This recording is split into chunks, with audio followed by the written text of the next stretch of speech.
Assalamualaikum warahmatullahi wabarakatuh. Perkenalkan, nama saya Gede Aprilia Sena, NPM 23411169, kelas MNJ 23C. Baik, di sini saya akan menjelaskan tentang materi Focus Group Discussion atau yang biasa disebut FGD. Apa sih itu Focus Group Discussion atau FGD? Focus Group Discussion atau FGD dalam konteks komunikasi bisnis adalah teknik pengumpulan data kualitatif yang melibatkan sekelompok kecil peserta yang dipilih secara khusus untuk memberikan pandangan, pendapat, dan persepsi mereka tentang topik tertentu yang berkaitan dengan konteks bisnis. FGD biasanya dipandu oleh seorang moderator yang bertujuan untuk memfasilitasi diskusi yang terarah untuk menghasilkan wawasan yang dalam dan pemahaman yang lebih baik mengenai isu-isu yang sedang dibahas. Metode ini sering digunakan dalam riset pasar, pengembangan produk, perencanaan strategis, efisiensi program, dan berbagai konteks lainnya dalam bidang komunikasi bisnis. Nah, yang selanjutnya saya akan membahas tentang tujuan Focus Group Discussion atau biasa yang disebut FGD dalam konteks komunikasi bisnis dapat mencakup berbagai hal berikut. Yang pertama, memahami perspektif pelanggan, mengumpulkan pandangan, preferensi, dan harapan pelanggan terhadap produk atau layanan tertentu untuk meningkatkan pemahaman tentang kebutuhan pasar. Yang kedua, mengidentifikasi masalah atau tantangan. Mengidentifikasi masalah atau tantangan yang dihadapi oleh pelanggan atau pemangku kepentingan dalam konteks bisnis tertentu. Yang ketiga, mengembangkan atau menguji konsep. Mengembangkan atau menguji konsep produk atau layanan baru dengan mendengarkan tanggapan peserta mengenai ide atau prototipe yang diujukan. Yang keempat, evaluasi pengalaman pelanggan. Mengevaluasi pengalaman pelanggan dengan produk atau layanan yang ada untuk meningkatkan kualitas layanan atau pengalaman pelanggan. Yang kelima, mendapatkan wawasan pasar. Mendapatkan wawasan pasar tentang tren, preferensi, dan persepsi pelanggan yang dapat digunakan untuk membuat keputusan bisnis yang lebih baik. 6. Validasi atau pengujian hipotesis. Mengumpulkan data kualitatif untuk memvalidasi atau menguji hipotesis tertentu yang mungkin telah dihasilkan dari penelitian sebelumnya. Yang ketujuh, mengembangkan strategi komunikasi, mengkomunikasi masukan untuk mengembangkan strategi komunikasi yang lebih efektif dalam mempromosikan produk atau layanan. Yang kedelapan, mendukung pengembalian keputusan. Memberikan informasi dan wawasan yang dapat digunakan oleh manajemen untuk pengambilan keputusan yang lebih baik dalam berbagai aspek bisnis.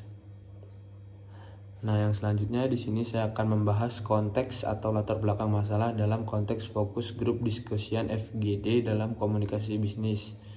Dapat meliputi beberapa hal berikut. Yang pertama, perubahan pasar. Perubahan pasar dalam perilaku atau preferensi pelanggan, pergeseran tren pasar atau perkembangan industri yang dapat mempengaruhi strategi bisnis. Yang kedua, kinerja produk atau layanan. Masalah atau kekurangan yang teridentifikasi dalam produk atau layanan ditawarkan seperti masalah kualitas pelayanan pelanggan atau ketidakpuasan pengguna.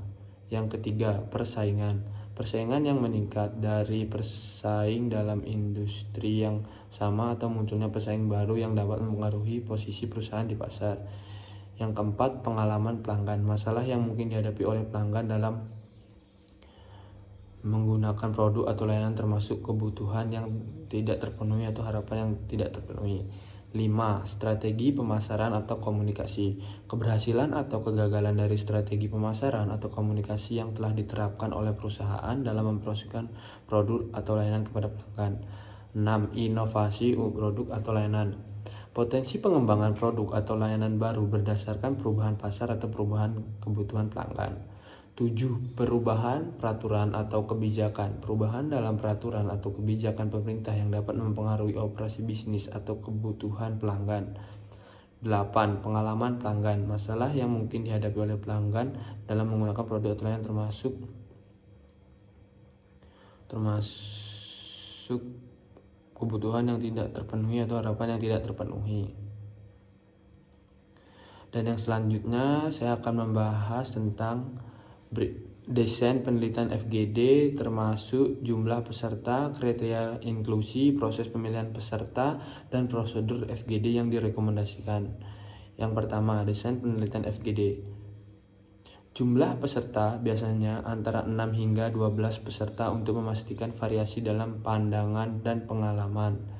Kedua, kriteria inklusi. Peserta dipilih berdasarkan ketertarikan mereka dengan topik yang akan dibahas, seperti pengguna produk atau layanan, calon konsumen, atau pemangku kepentingan bisnis yang relevan.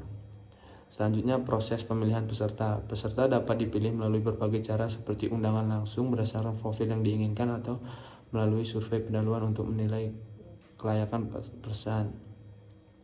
Selanjutnya, prosedur FGD. Durasi biasanya berkisar antara 1,5 hingga 2 jam tergantung pada kompleksitas topik dan energi peserta.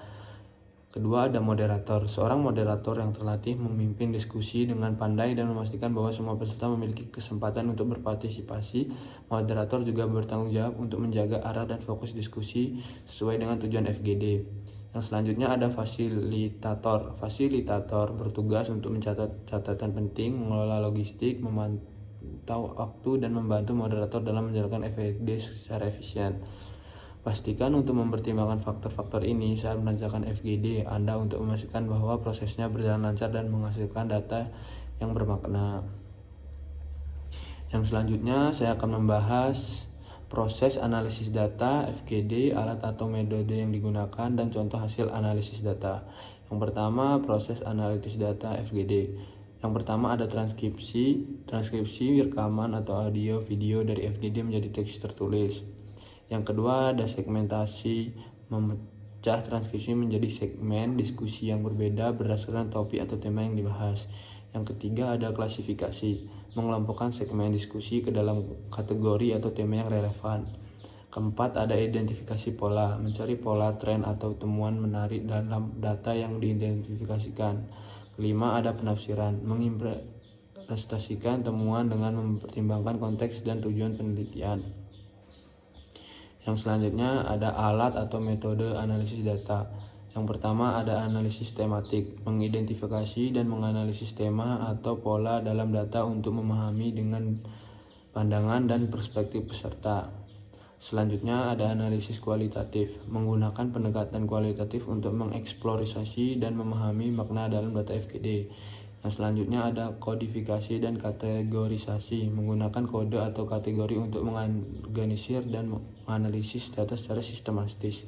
Selanjutnya ada analisis sentimen, menganalisis sentimen atau perasaan yang terungkap dalam diskusi untuk memahami sikap atau reaksi peserta terhadap topik tertentu.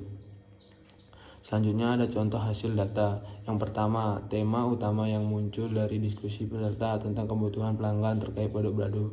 Kedua, pola perilaku peserta yang mengidentifikasi dalam tanggapan peserta terhadap strategi pemasaran yang diusulkan. Selanjutnya, perbedaan pandangan antara kelompok terhadap peserta berbeda dalam hal persepsi tentang kualitas layanan yang diberikan oleh perusahaan. Selanjutnya ada temuan tentang tantangan atau hambatan yang dihadapi pelanggan dalam menggunakan layanan online perusahaan. Selanjutnya saya membahas implikasi dari temuan FGD. 1. Perubahan strategi pemasaran.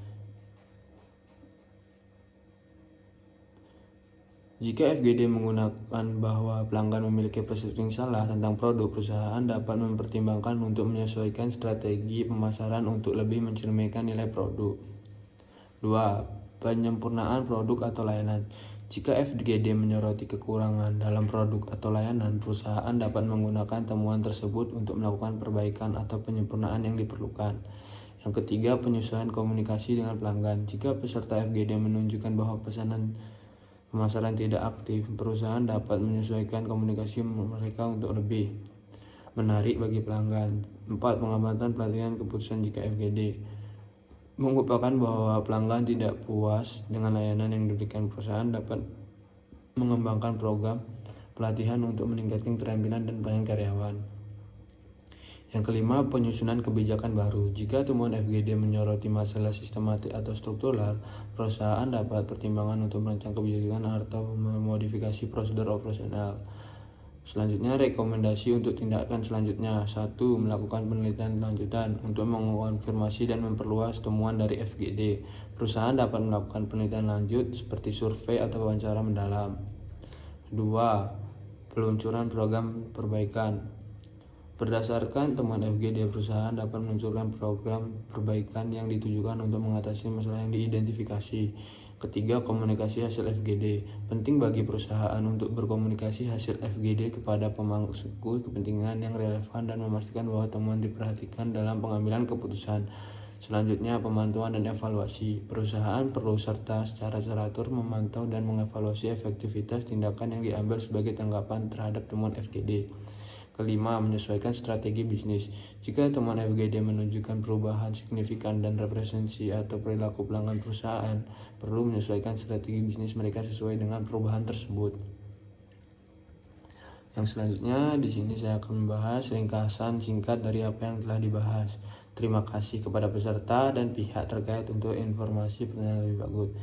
Ringkasan singkat, FGD membahas pendapat dan perspektif peserta mengenai tema FGD. Temuan utama mencakup ringkasan temuan utama, implikasi dan pertemuan meliputi implikasi dari temuan FGD, rekomendasi untuk tindakan selanjutnya termasuk rekomendasi untuk tindakan selanjutnya. Terus ucapan terima kasih. Ucapan terima kasih kepada semua peserta yang telah berpartisipasi aktif dalam FGD ini dan memberikan wawasan berharga. Juga terima kasih pada pihak yang terkait telah mendukung penyelenggaraan acara ini. Selanjutnya, kontak informasi. Jika Anda memiliki pertanyaan lebih lanjut atau ingin mendapatkan informasi tambahan, jangan ragu untuk menghubungi nama yang ada di alamat email dan nomor telepon. Kami siap membantu dan menjawab segala pertanyaan Anda yang memiliki. Sekian video penjelasan dari saya. Jika ada salah kata, saya minta maaf. Kepada Tuhan saya mohon ampun. Saya tutup dengan terima kasih.